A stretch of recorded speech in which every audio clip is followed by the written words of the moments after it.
ہم بھی مسلمان ہیں، اس قبلہ اول کا ہمارے دلوں کے اندر بھی بڑا پیار ہے اور ہونا بھی چاہیے۔ تو صرف ہماری زبانی کلامی نہیں ہے یہ چیزیں، ہمیں جو فلسطین کے مسلمانوں پر جس قدر ظلم و ستم ہو رہا ہے، اب ہمیں اپنا کردار کیا ادا کرنا چاہیے۔ میں نے قرآن کی جو آیت پڑھی، اللہ تعالیٰ نے فرمایا کہ تم اللہ کے راستے میں کیوں نہیں لڑتے ہو؟ اس جگہ پر جہاں پر مسلمانوں پر ظلم و ستم ہو رہا ہے، مرد کمزور ہیں، عورتیں کمزور ہیں، بچے کمزور ہیں، فرمایا وہ یہ دعائیں کر رہے ہیں کہ اللہ ہمیں اس بستی سے نکال دے، یہاں تو رہنے والے ہم پر ظلم کر رہے ہیں۔ تو ہمارا یہ حق بنتا ہے، پہلی ہماری ذمہ داری کیا ہے کہ ہم فلسطین کے مسلمانوں کے ساتھ ان کے ساتھ یکجہتی کا اظہار بھی کریں، اور جہاں تک ہو سکے اب ہم اپنی طاقت سے ان کا ساتھ بھی۔ یہ قرآن کہہ رہا ہے جہاں پر ظلم و ستم ہو رہا ہے مسلمانوں کو یہ چاہیے کہ ان کا ساتھ دے۔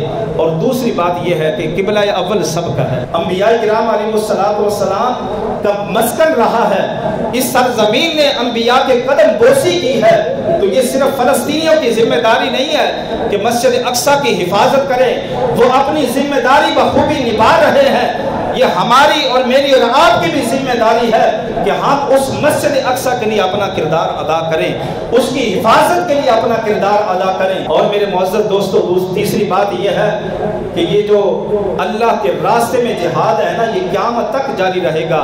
حضرت سیدنا صدیق اکبر رضی اللہ تعالیٰ عنہ خلیفہ اول، آپ نے ارشاد فرمایا کہ جب لوگ اللہ کے راستے میں جہاد سے رک جاتے ہیں تو فرمایا کہ پھر اللہ رب العزت اسی وجہ سے ان کو ذلیل و رسوا کر دیتا ہے۔ دیکھیے آج مسلمان صرف چند ٹکوں کے لیے، روٹی کے لیے ذلیل و رسوا ہو رہے ہیں، کیوں نہیں بول رہے؟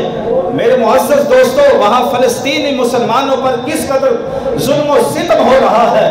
اور چوتھی بات میں یہ عرض کروں گا کہ ہمیں اسرائیل کی جو مصنوعات ہے اس کا بائیکاٹ بھی کرنا چاہیے۔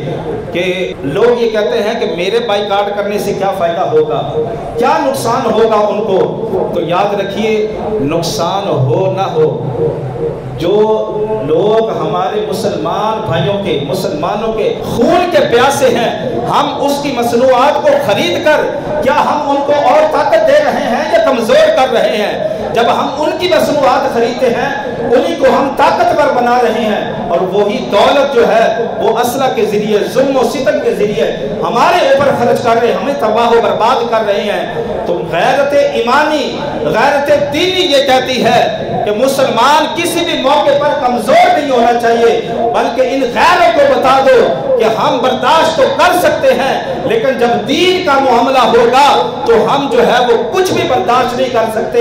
ہمارے دلوں کے اندر تمہارے لیے کوئی نرمی نہیں ہے۔ قرآن یہ کہتا ہے کہ اپنی سختی ان کو دکھاؤ۔ اور یاد رکھیے کہ آج ہم ایک ہاتھ میں پیپسی بوتل لے کر، کوکو کولا کی یہ بوتل لے کر، اور ایک ہاتھ میں میکڈونلڈ کا برگر لے کر، اور ادھر ہم مذمت بیان کر رہے ہوں، یہ مذمت نہیں ہے، یہ افسوس کی بات ہے کہ وہ ان کی مصنوعات کا بائیکاٹ کرنا ہے تو دل و جان سے کرو۔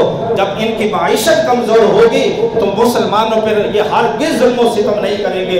اللہ تعالیٰ کی بارگاہ میں دعا کرتا ہوں کہ مالک کائنات اپنے محبوب کے صدقہ سے، کہ جنہوں نے مسجد اقصی میں جا کر امامت کروائی، اور وہ انبیاء جنہوں نے آپ کی اقتداء میں نماز ادا کی، اللہ رب العزت ان کے طفیل فلسطین مسلمانوں کی مدد فرما دے، غیب سے مدد فرما۔